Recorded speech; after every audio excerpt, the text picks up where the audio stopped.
He's like, you don't use your back to earn money. And since how long you have been to the map sites of things, especially local SEO and stuff like that? I was on it as soon as it came out. So person who acts first gets the rush of coin, easy money. Yeah. What's gonna be the first thing you actually look when you're optimizing that? It's a eye contact and rapport with the owner. Run that one more time, brother. Sorry. What are the 3 most critical ranking factors for Google Business Profile? Number 1 is going to be age. 2 is going to be, and then the number 3 thing is going to be key.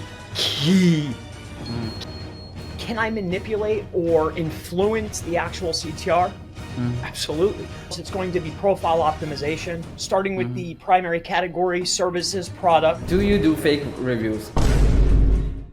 Hey everyone, welcome back to another episode of SEO Unleashed with Yash, and today I've got Chris Palmer with us, the guy behind a YouTube channel that you see very frequently on YouTube, the stuff that he talks about, Google Maps and whatnot. And we'll be kind of getting into his brain and asking him stuff, what he does and testing and all of stuff. So let's start with Chris. Tell me about you. I know you're a freaking good SEO, but how did you get into all of these stuff? How did I get in all of this stuff? Well, firstly, thank you. Thanks for having me on. So how did I get into it? Really, to save a lot of time, the big piece was step 1. My dad owned a gym in Florida and he was doing web work, right? Like he knew what SEO was long before what I know, but he was doing basic stuff, but he figured out how to get his gym to rank. Plus he was buying like benches and buses and he was on to the marketing, like he was hip, right? Fast forward many years, right? When I turned 16, maybe slightly before, I started working for a timeshare business, which is called Blue Green. Those guys there put me on to, okay, this is a landing page. This is what a conversion is. This is how you do SEO. Here's how you rank fast. This is what backlinks are. Like, it was completely different than what my dad showed me. And my dad really didn't know. He just kind of figured some things out. That's really it right there. So the urge to not want to do backbreaking work, right? Like all of us, I wanted to be able to work using my brain, not my back. So that's what my old man always told me. He's like, you don't use your back to earn money because your back's going to go out and then you don't have no skills. So that was a big urge. I wanted to earn and I didn't want to bust my chops. But I've had lots of jobs doing that too, carrying shingles, carrying windshields, packing, unpacking, loading trucks. I've done all that kind of stuff. It's not, I'm a small guy. I don't want to do that stuff. So, and I think we're all in that same boat, right? I want to get paid for what I know, not how much I can lift, because I'm not that strong. Yeah, man. True that. Yeah, getting into the SEO side of thing. Did you start with affiliate and all those stuff and then bumped into Google Maps? How did that go? It started with performance marketing for high-pressured sales. The objective was to, first and foremost, have pages. I guess you could call it affiliate. Really, at the end of the day, that's what it was. It was high-performance SEO marketing in order to get eyeballs. That's just one channel, mind you, right? You know this. In order to get them into a room so we could pitch them.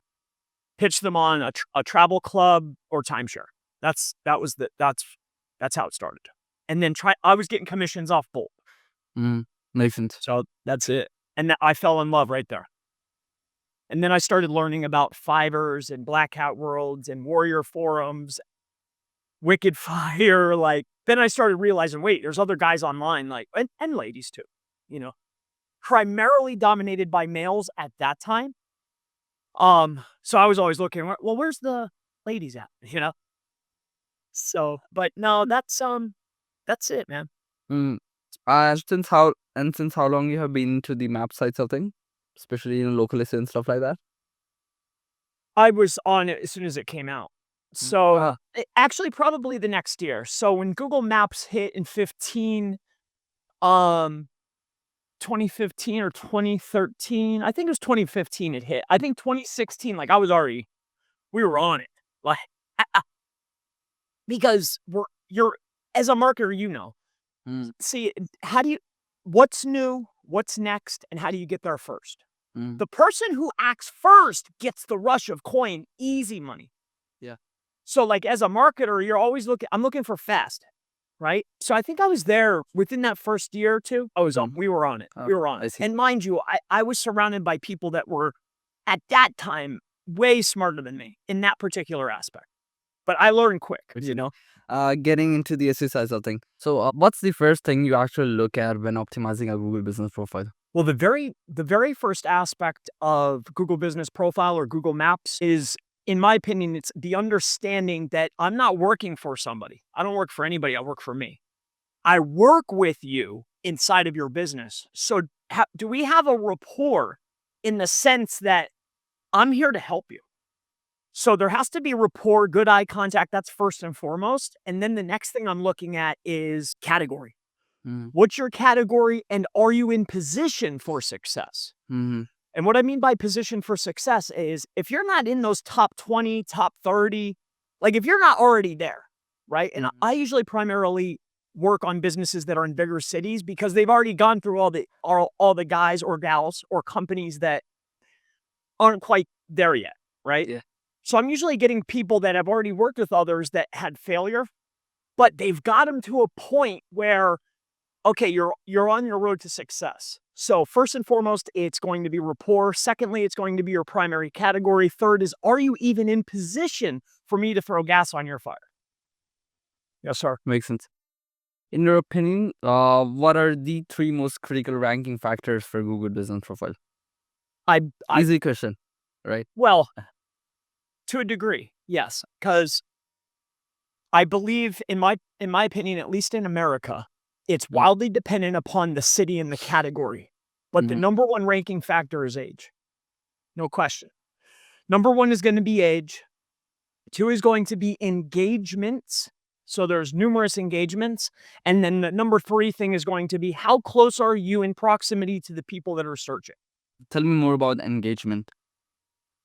Engagement for the profile, but that could be on or off. So is there actual secondary engagement? Is there people looking for you? Are there people looking for other brands but choosing you? Do you have a social presence? Do you run advertising? Do you pay Caesar what Caesar's? Right? Like, do you pay Google? Are you marketing? Do you have a Google account, like a Google business, like a Google workspace? Like, are you a business in Google's eyes and do you pay the piper? I think this is very, very important. So, am I getting engagement within my profile? Am I having people looking for me? Are people looking for my brand? Are people engaging with me in other places? Mm, Key. Yee.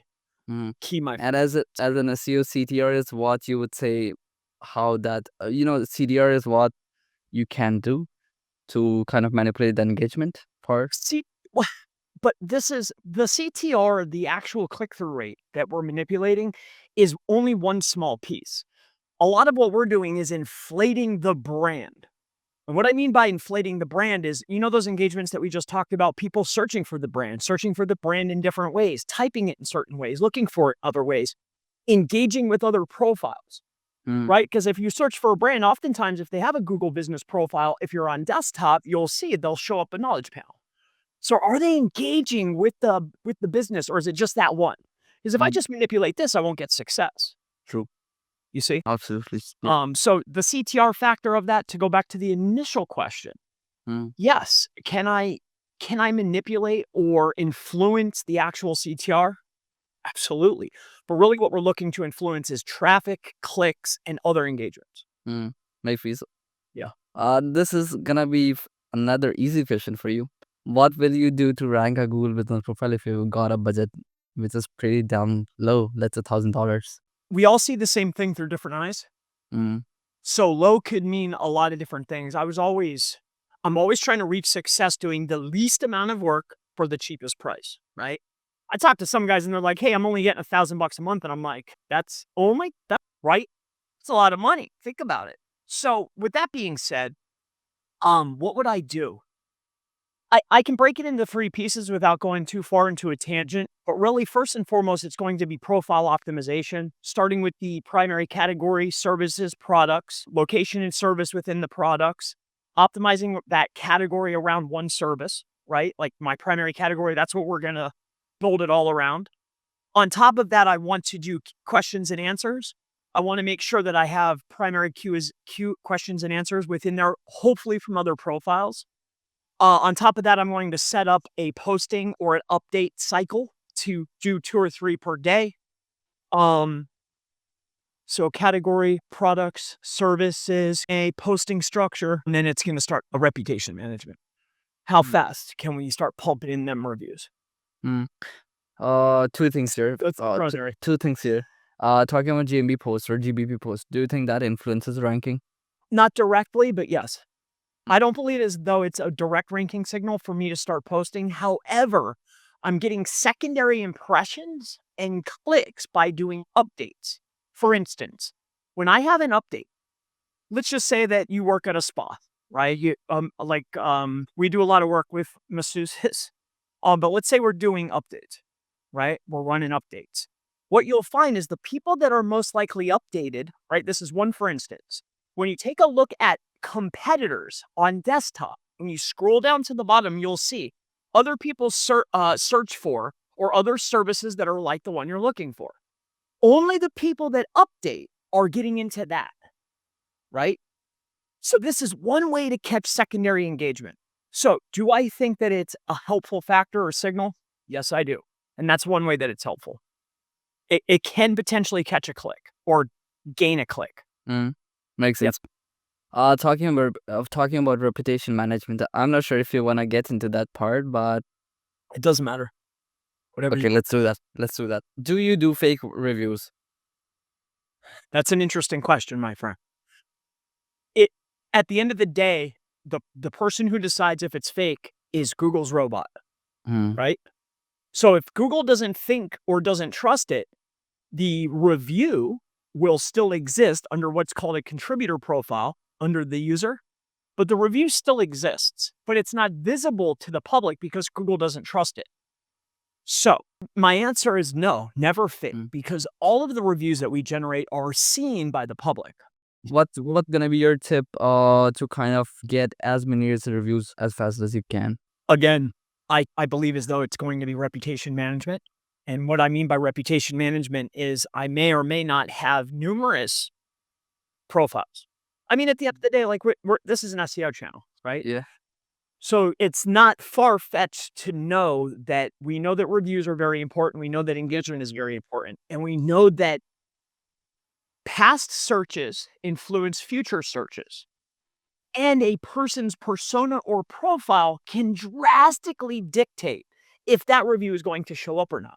Yeah. So if I'm working in specific niches consistently, I'm going to have reviewers that are in that niche or in that demographic, a geolocation. So we base our profiles on either demographics and or geographics. So makes sense. I think that answers it. Makes sense. Talking about citations, do you think it influences rankings? First, and second, is it important? I believe as though that each of these things so far that we're talking about are secondary factor, especially the citations. Well, I believe that having digital reference points to further cement the concept that, hey, this is the person's business, this is their address, and this is their phone number, and this is their website. And having those digital reference points, do I feel as though that that's important to better cement that, hey, this is a real business?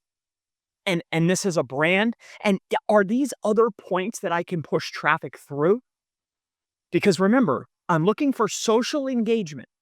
That's what Google, that's Google is all AI, right? The only thing that influences other than the stationary factors that Google was built on, links, right, co-citation, things of this nature, is going to be user engagements. So where are those user engagements coming from? Nothing's better than a high-ranking citation profile on Yelp. Nothing's better than a Google Business Profile. Nothing's better than a BBB profile. So do I believe that citations are important for overall rankings? Yes, but not in the sense of most people think. I'm looking to set up profiles to pump traffic. You know what I'm saying? I need to push it through something, right? I'm searching for other businesses. What ranks? Generally, business owners' stuff doesn't rank well unless I'm searching for their brand as well as a citation or a Web 2 or a press release. I'm looking to set up digital reference points surrounding my company's business name and a link to either their GBP or to their website so I can search for primary key terms and pump traffic through those assets. And yes, so do I feel that the citation is very important? Definitely. It conveys to Google that we are a business, we are who we say we are. And on top of that, they rank high, they stay indexed, and I can push traffic through them. You talk That's about pushing traffic through them, right? To which source? Website, GBP? What source you're talking about? let's first start with Google Business Profile. So the question is which engagement points? Where do I send or push the traffic through? So let's start with Google Business Profile. Google Business Profile, there's two types of links for engagement. There's static and there's dynamic. Any static point that is contained within Google Business Profile, these are URLs that never change. They may change based upon the searcher, but the base URL stays the same. True. Any of those engagement points work great. Also, just because a business owner or just because a user cannot see a URL, for instance, an API URL, just because you can't visually see something and it doesn't go somewhere doesn't mean that it's not a factor, right? Those are great URLs. When I load a map, right, and I'm loading the API or Google Cloud API URL, that's a hyperlink, that embed. And that loads every time somebody's on your site. All the things that you're accepting when you say, hey, I'm going to embed this in my site, why do you think Google wants everybody to embed it? They're collecting data, right? So you just get in line. Oh, is this how you're doing it? Okay, embed it and then start pumping traffic in, right? In any case. With that being said, any static, whether it shows something or not, is perfect source. When we're looking at a website, what's great about a website is we have full control, so Google has less trust. However, there are certain aspects within a website that are going to have more influence. For instance, your homepage, most notably generally on your homepage and on your contact page, did you ever notice when you do a site colon for a website, the two top pages are always what? Homepage and contact. Why? Did you ever, right? Why? Could it be because this is where the most static and or embedded URLs are from Google, or this is what they're tracking the most? Yeah. I'm just saying, generally, this is where people are putting those embeds, right? Sense. So what I'm getting at here is give yourself more opportunities for Google to track you. And then that's where you send the traffic, all right? Especially on the website, you have full control. So start looking at sites from a different aspect. Like, where did you put here's another clear-cut winner. When you go sign up for a Google Workspace, they tell you to put a meta verification where? Right on the homepage. Yeah. Think about these things. Think about your site and which pages perform generally the best. And then but then go take a look at the big dogs. What I mean by a big dog is look at the big companies. Like on like Majestic and on Ahrefs, they list the top 100. Take a look at those top 100. Go to their sites and then go look up Built With and see what they do. They make it very easy for Google and other crawlers, Facebook, all the big dogs, to be able to collect data. Give them their data, because the more data I can give them, the more I can manipulate the data. And that's the goal. Makes perfect sense. Yes, sir. You talked about the primary and secondary ranking factors, right? Tell a bit more about that. And yeah, let's go through. Primary factors and or secondary factors or indirect factors that help ranking. A premium example, in order to convey this message and make it make sense, is going to be citations. All right. A citation or a structured citation is your sites like Foursquare, Monta, MapQuest, Axion, these types of assets, right? Mm-hmm. This is a structured data point where everyone knows that this is a citation, a structured citation, and it's a digital reference. This is a primary ranking factor, right?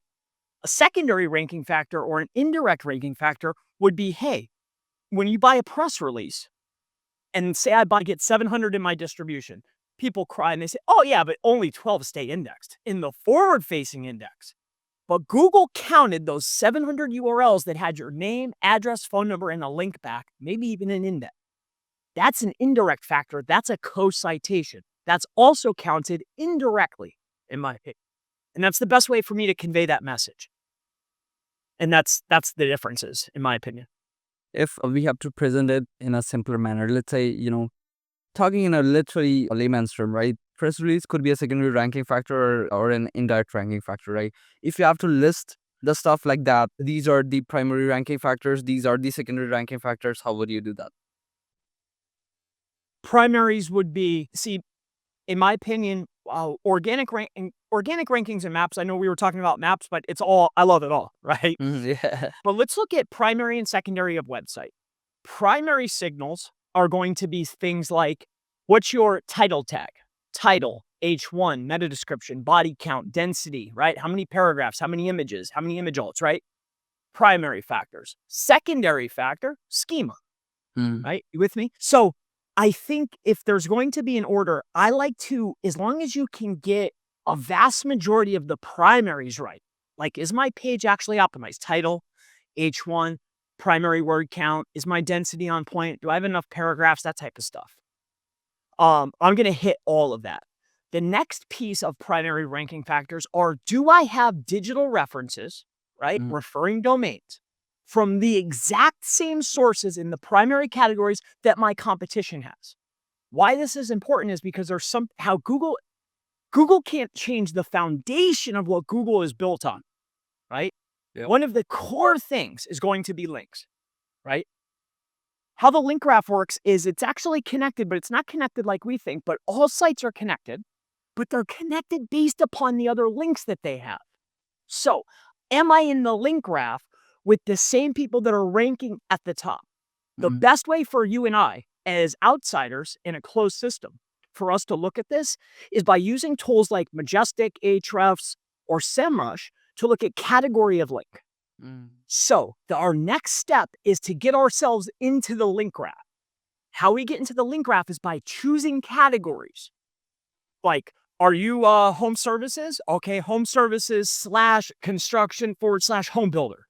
Okay, what links do the top players have? And if you don't believe that this is very important or a primary ranking factor, I urge you to go take a look at the top 3 winners in any market. Go to the harder markets, pull their sites in, and look at category in SEMrush or Ahrefs or in Majestic. And I guarantee you the top 3, they might be in different orders, but the top 3 categories are always the same for all the winners. So there's your next primary factor. Getting into the link graph. It's no longer about how many referrings. How many referrings is important.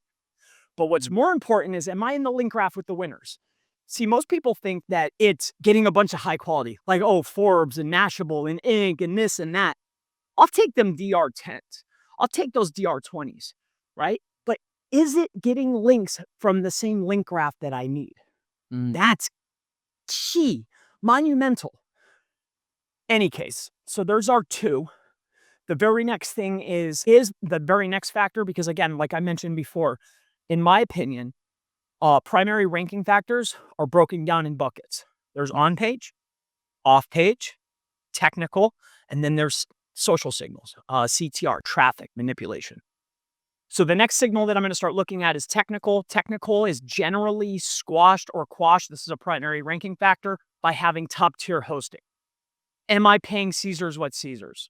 I like to go get Google. I like to go get Amazon. I like to go get Microsoft, any of the top tier stuff. That should take care of all your technical.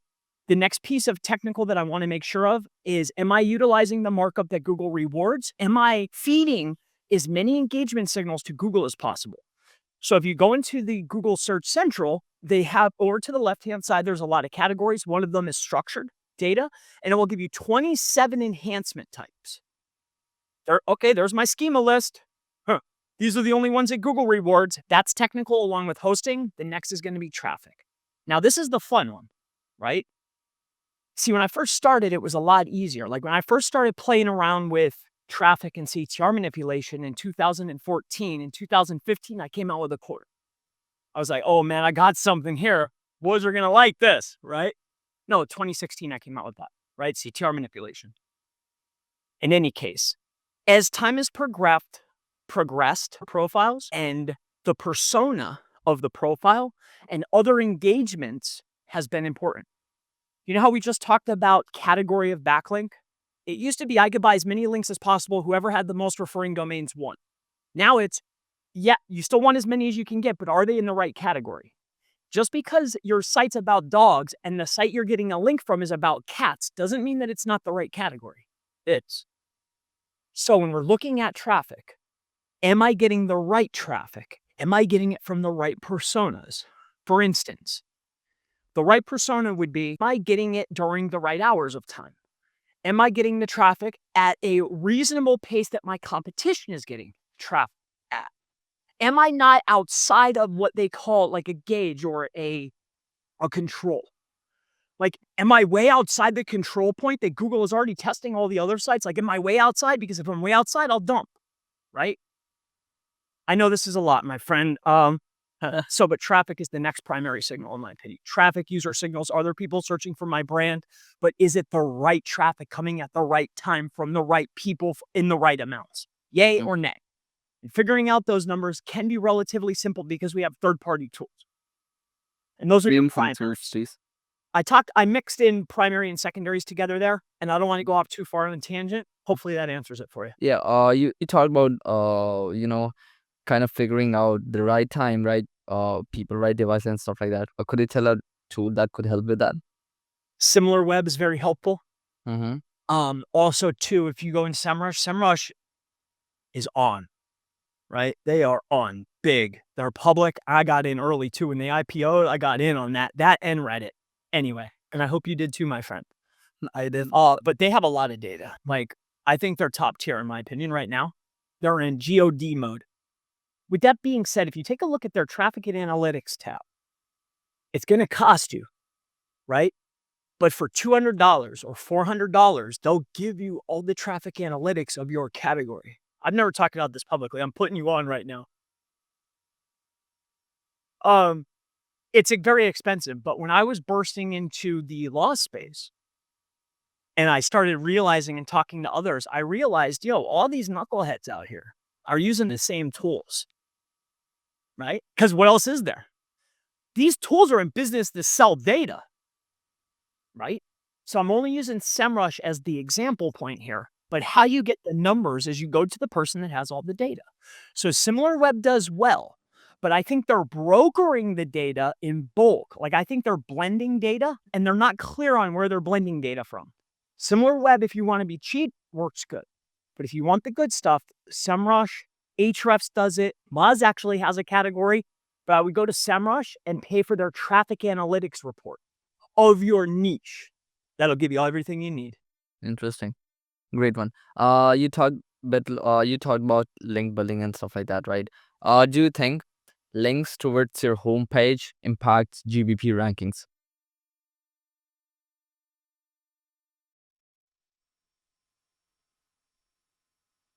No. Again, see, everything, this is chess, not checkers. Everything we're doing is for the setup, right? So if I'm building links to the homepage, it's only because I want to push somebody from a high-powered source that ranks and stays indexed to my asset, from asset to the assets that I control. Because remember, when Google was showing us too much data, see, I think this is why they took it away, right? Remember when they used to break down that little graph? Yeah. Right? And it would say branded, unbranded, you know what I'm talking? Yeah. Right? Well, think about that. As you were sending it, see, I used to sit and watch. Oh, when I send traffic from here, how is it counted? When I do traffic from here, how is it counted? And then I realized this is how they're breaking down. They were figuring it out at the time.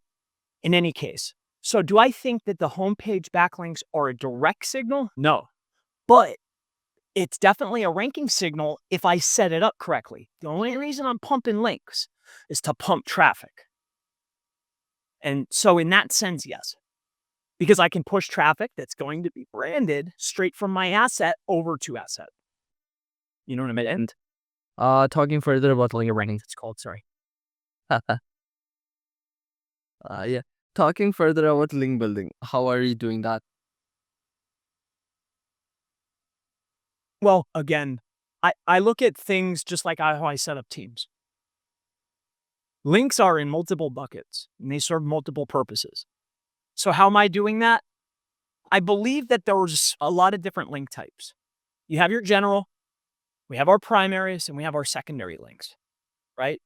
Primaries are what we talked about, citations, this type of stuff. So primary for me is, just to break it down and make it simple, we're going to take care of our citations, our directories. We're going to do our press releases. There's two types of press releases. There's basic distribution and bulk distribution, right? And then you have top tier and or niche specific distribution. Same with citations. So citations, I'm going to go and buy my generals, but then I'm going to buy geo-specific and location-specific, right?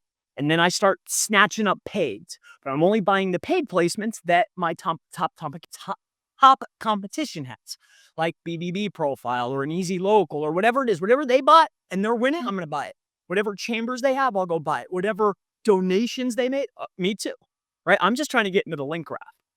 So citations, directories, PR, and then I talked about the multiple tiers there. Then we start looking at backlinks, right? See, big dogs or people, depending on your market, right? Depending on how much money they have, some markets are harder only because they have bigger money. So they're getting into different link graphs. So usually we're going to start looking at mass media. Mass medias are your Forbes, your Inks, your Mashables, the crap that we don't need, but some markets I need it because all my competition has it, right? Mass media is one piece. The next aspect is, I think there's two levels of links.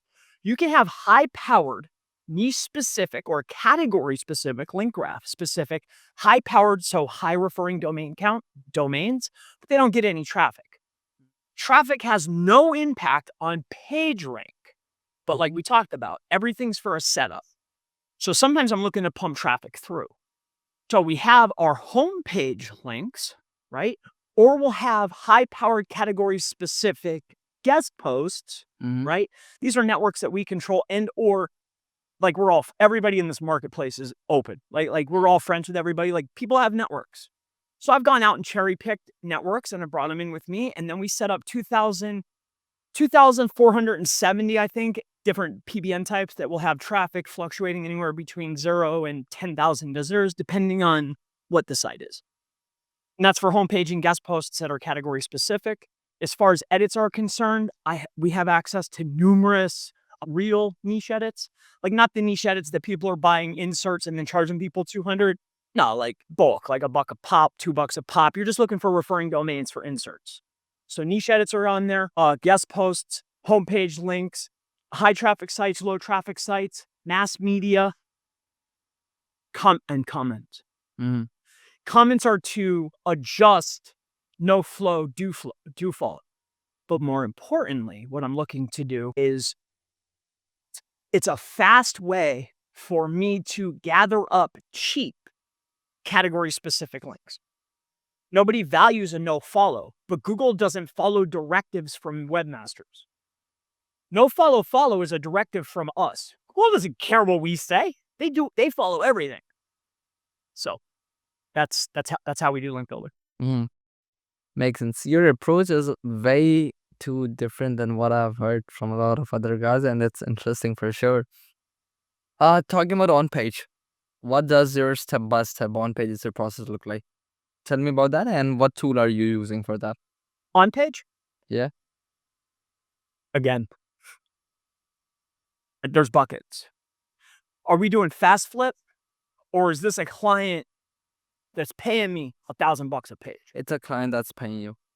Big. Yeah. Because if you want me to sit and do it, I'm going to use math. I'm going to sit and figure out from the top 10 competitors, what's the breakdown? I'm just going to sit and do it myself.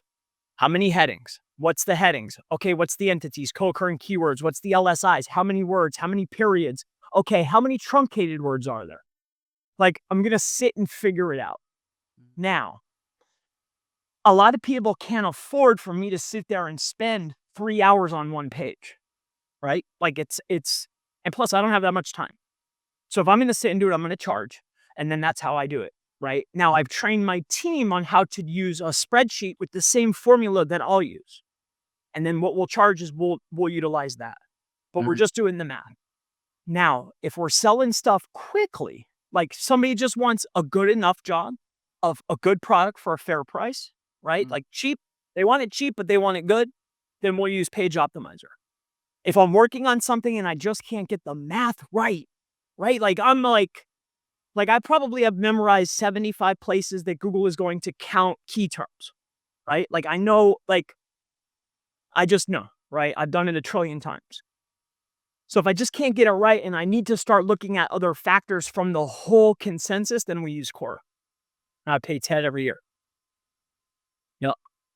Like if I can't do it, I do not in Quora. But yeah, Page Optimizer Pro and Quora. But if it's a monthly client, if it's a law firm or a real estate broker, like a real estate investor, I do it because they're willing to pay me for my service.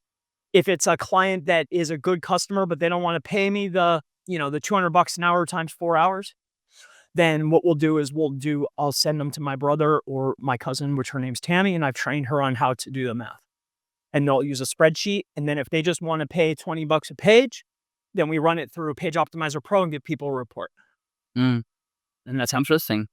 Yes, sir. Interesting. You're using any AI tool for the writing these stuff, or how does that work? So there, again, I like these, dude. You're on a roll, man. I'm enjoying this. So again, depending on the market in this sense, initially what we were doing is we were taking what we consider to be the best models. See, everybody and their brothers, when everyone goes left, I always go right every time, right?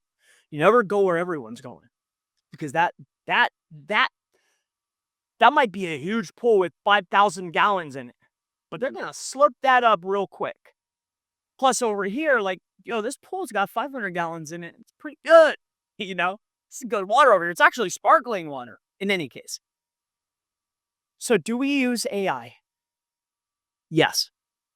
But I'm not using OpenAI stuff. I like Google stuff. I like Google, I like Amazon, and I love Facebook. In my opinion, I think that these are the better models, in my opinion, right? For a while there, we were playing with Grok, but I don't think they quite have that yet, right? So with that being said, initially what we were doing is we were taking Palm and Palm 2, which is a Google product, and we were doing what we were utilizing Vertex in order to tune the model based upon our inputs. What were the inputs, Chris? Well, the inputs were based upon JSON files that we collected based upon the top 100 performers on every keyword that we wanted to rank for.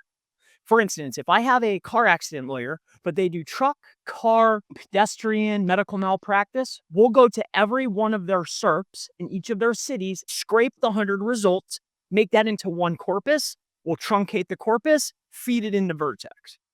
And then we would tune on that. And that's how we were tuning models. Now, advancements with AI change like this. So what we're on to now is what is called grounding. Now, you can write something with a model and then ground it into a SERP. So I can actually train the model way faster, way cheaper by creating AI content and then saying, hey, is what you have written here, is this what is being shown in the top 100 results? And it'll say, oh, no, and it'll rewrite. And that's how we're doing it now, grounding. But and I shared with you the models. Will I use AI? Yes, I think that there's better ways. Like I'm not just firing up some tool. Now, with that being said, like some off-the-shelf stuff, we do use off-the-shelf stuff for, say, like our PBN posts. Like we'll fire up Zim. Matt's a great guy. The tool works good. I got in when he first created it. And for our PBN posts, that works perfectly fine.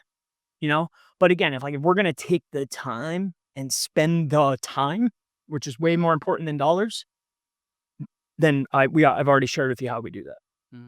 So that's how we do it. Make kind of sense. Yes, sir. You talked about the spreadsheets and whatnot. Are these all stuff available in your paid testing mastermind? A piece of it. Some things are NFS, right? Like there's certain things, even in life, as a man or a woman, that just aren't for sale. Right? True that. So fine-tuned with calculations of standard deviation. Like Kyle gave me a gem, a huge gem, a very long time ago. See, they were trying to figure out, well, what is the difference between optimization and over-optimization? And what they came up with was an equation of what is called standard deviation is what they utilized. And dude, like, he came out with a training, dropped that training because it was like just raw, but it's fire. It was like, it's the only training I've ever purchased that I was like, damn, this dude's got something. I thought that was great. Now, Wow. all the new stuff, is very well polished, but it's far different than that initial training. True that. In any case, in that training, he gave up the equation. Mm. So that's the type of stuff that would be in our master list. But all the brunk, like all the basics, like, okay, here's how we're calculating based upon the top 10 performers. Here's the headings. Okay, paragraphs. All right, here's the truncation. And now we utilize this thing called GPT in Sheets, and it makes everything even faster and easier. So to answer your question, yes. Yes, it is in the mastermind, but not the master list.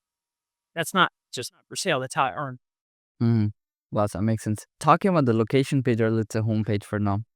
What are some of the key elements you're looking while optimizing that? I know you already talked about a lot of these stuff, but if you can simplify that for the audience, for people who are business owners or SEOs who are just getting into the industry, what are, let's say, top five or top 10 elements you're looking at?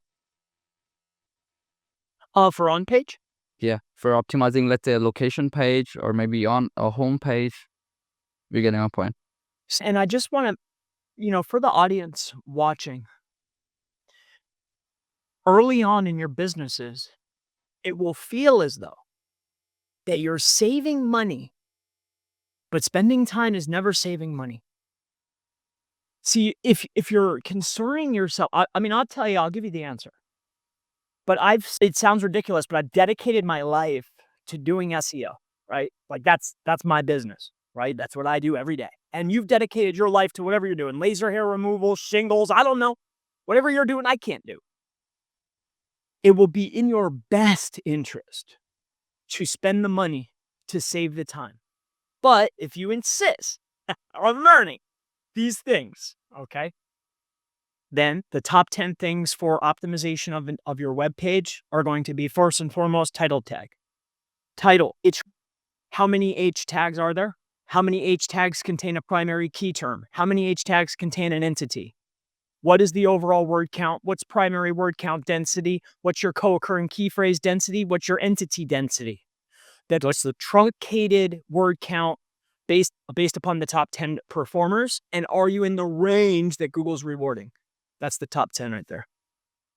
There are certain stuff you talk about, right? Entities and whatnot. This is pretty hot in the industry. Tell me about that. Tell me about Entities. yeah. The long story short on this is an entity is a person, place, or a thing. But more importantly, Google has already identified within what is called Firebase what are entities. Mm-hmm. Now, entities can also be location tags, cities, streets, houses. Furthermore, Google has actually color-coded the map for us. There's oranges and greens and blues and grays. Every section that's color-coded that's not dark gray has actually been given an entity code. Mm-hmm.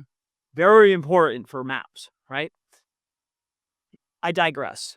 So with that being said, what an entity is anything that is inside the Firebase that has been given a entity ID. Now, I believe that Google got hip to me, right? And guys that look like me and ladies that look like me. And what I mean, not physically, because I'm not the handsomest guy, but what I mean by this is guys that figured it out. So yes, they have a very outdated version, which I think they've been growing on, but you can still get access to it. So I think an entity is anything that shows up within the Firebase, and it's been given either an M code, a G code. There's other letters, but I don't want to get it wrong. I think there's a D as well. There's a bunch of them. Mm-hmm. Mm-hmm. But that's what an entity is. People, places, things. Easiest way to find data, cheap and fast, is TextRaiser. But you could use lots of other tools. There's lots of them. There's other grabbers out there. I think the best for cheapness is TextRaiser. But if you're willing to pay Google, back to pay Caesar's what Caesar's, you can get access to the Firebase resources. And then you can collect all the codes. Also with maps, what makes it very, very easy is you pay a very small piece of dollars, or whatever your currency is. I can also get all of the entities that are there as well. All the M codes, everything. Like they'll pay it. That is what's interesting is that Maps is very well documented, very. So, yeah, that's what it is, my friend. Anything that's been given a code. People, places, things, images, podcasts, videos. Mm, Yes, makes. sir. And how do you actually utilize these entities in the content by mentioning these? So, in my opinion, there's entity usage, there's entity density, and then there's entity diversity.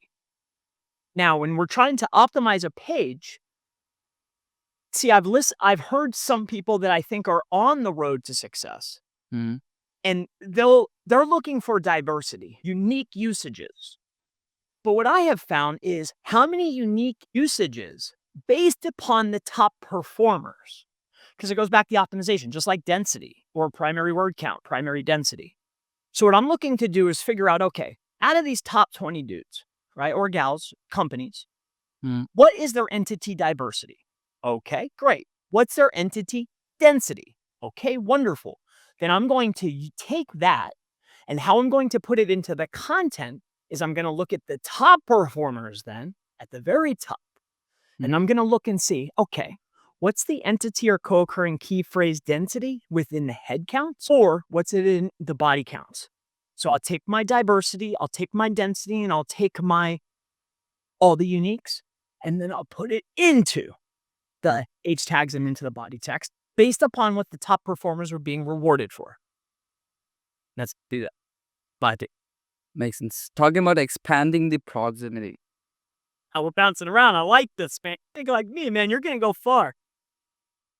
Yeah. My man. So talking about that, It's good. how do you actually, let's say at the moment we are ranking well in might be 0.5 mile radius. How do you expand that to a mile radius or 2 mile radius? In my opinion, for a proximity expansion, Mm, um, Google, just like cellular usage or cellular IPs, is based upon region, right? So if I want to gain proximity, better yet, a much easier way to look at it is go to Google Maps, because I like how they color code everything. This makes things easy. Go to Google Maps and type in your location. You know your area that you want to win in, but more importantly, where does Google think that your city is? You type in your city name and Google will put an outline in red. If I want to expand proximity, you find your center point, your longitude and latitude, and then you stay inside that red, right? And if you're using tools like Local Dominator or anything like that, like Dominator, I like Eldar, he's a great guy. So I guess yeah. that tool is what we're using currently. So if you take a look at that tool, if you're not bright green in that red spot, don't worry about expanding outside yet. Mm, I need to be top 5 in that area, right? There's too many factors at play to always be in the map pack. Plus, different times of day and different signals will cause you to jump in and out of that pack. So I'm not looking at top 3, I'm looking at top 5. And my top 5 in that red circle from where Google thinks my city or location is. Okay. Now, once I'm bright green here, what I'm looking to do is I'm looking to generate searches, clicks, and engagement based upon the 4 types of traffic. Remember back in the day when they used to show you? Branded, unbranded, direct, indirect, right? You know what I'm talking? Looking to generate traffic within that proximity grid in those areas. And that's how you expand. Am I getting the different types of engagement? I need all 4, right? Am I getting each of those types from within my area? And does Google trust that traffic? mm, Because that's a factor. You might be sending clicks, you might be sending traffic, but if Google's not counting, right? If that's not, and how you know this is there's different URLs that are generated, right? So if you're not running a tool or have a tool or know somebody that's really smart, right? You won't ever recognize, like you might be running like an awesome traffic bot or an Epic or some type of bot, and like it's counting clicks, but Google's not counting. And how you actually know is, are you tracking the URLs? Different URLs are generated depending on if they counted that traffic or not. Is it going back into the main system? Is it being blended? Yes or no? But go back to your original question, that's how you expand proximity, by generating the 4 different types of traffic from within your range until you're considered a top performer. Again, age is the number 1 factor. Am I old enough to be getting this traffic? If you're not old enough, you should never be getting all this traffic. Google's dumb, but they're not that dumb. You makes sense. know what I mean? Yeah. Yeah. Like, they're on it. So you got to be very. Ages. Yeah. So age is really a big factor, right? It's the number one factor in my opinion. Age, because age determines the data points. And Google has been doing this forever, right? So they know the engagement types blended across your niche and what your averages should be and what average people in your positions or in that city are already getting. So if you're too high or too low within that what they call it's not a gauge, it's what do they call this? It's when you're testing and you have a hypothesis, you'll have the test case, but it's not called a test. They'll call it a what is that? Do you know what I'm talking about? It's like a cutoff. It's like the range. It's a oh my gosh, it'll drive me nuts. The test. What I don't know what it's called. Leave that for now. Leave it out. Doesn't matter. Yeah. Moving forward. Oh my gosh, it's gonna drive me crazy, Yash. It's not a gauge. It's the test. It's the oh my gosh. You're gonna edit this, right? Yeah. Testing. Control. Mhm. The control. The control. It's gonna make me crazy, man. Okay, it's called the control. There we are. Anyway, they already have all the data. So go back to the original question so you can re-answer so you can have it because I think people might enjoy this. What was the original question? I forgot that. A follow up on this though. If not ATB, if not awesome traffic bot, then what? Now you're getting into the NFSs, right? So depending upon your IPs and your personas, right? On what the reports say, right? Talk about getting reports. And remember, the reports aren't perfect because they're not Google, but it's as good as we could get or buy. Mm-hmm. So depending on what the control is or what the range is going to be, right? Like what's the time of day? What type of devices are coming through? Most stuff is mobile now. So what you're looking to do is look at each of the mobile types or automations that Google has the least amount of failure clicks through. So we like Playwright or Puppeteer, right? These are headless browsers that have a low, like if you're using Selenium, almost all that traffic is not CSS, right? So with that being said, are you using the right automation for the specs, right? Do you have the right screen size? Do you have the WBRS? Have you created the perfect device to create the searches? And does your perfect device utilize Playwright or Puppeteer, a good automation that's not going to be easily recognized? And do your IP ranges, are they in the right region, right? Are they coming from the right places? Have they already been, does Google already know? Like Google already counted they know it's a data center. They know it's a residential. They know it's a residential rotating. Like they already tracked all this stuff. So with that being said, do you have the right automation? Do you have the right device? Do you have the right IP? And is that IP coming from the right region? And that's how you create it. So I gave you the software, I gave you what to look at, and I gave you what type of IPs to utilize. It's all based upon what the top performers are receiving. I'm looking to manipulate what's real. Makes And sense. that's what we use, Playwright or Puppeteer. Do you have any other thing to mention on this interview or podcast? I never know what somebody wants to ask, right? See, what interests me now is staying chapters ahead of others, right? I believe that the expert is only one book ahead of the last guy, right? Like I've already finished that book and I'm on to the next book, right? So I don't know where people are at or what questions because I'm only here to help others, right? So with that being said, what interests me probably is of no concern to anyone else. Plus, my main goal now is creating a business, which I was always just the SEO guy, you know? So I want to be able to take my knowledge and wrap a business around it, right? Or take a business and wrap my knowledge around it, which is where we're at now. And then with that, Chris Palmer, it's going to be greyhatseo.com. Aside from that, Proxy Pixie, which is going to be a private mobile provider. And then at chrispalmer.org, that's where you can get white label stuff, like the lower cost stuff. But we sell web traffic and CTO. We have trials. We have everything that you need. But your market, I don't believe I think they have the services down pat, I believe. Right? You know what I mean? Yeah, I get it. Proxy services, consulting. That's it. chrispalmer.org, grayhat, SEO.com, and proxypixie.com. That's it. And the SEO mastermind, which is educational. Gotcha. Yeah, that was all for today's one, guys. I hope you liked this. If you have got any other question, feel free to comment below. And yeah, I'll see you in the next one. Till then, bye-bye. Have a great day. See you.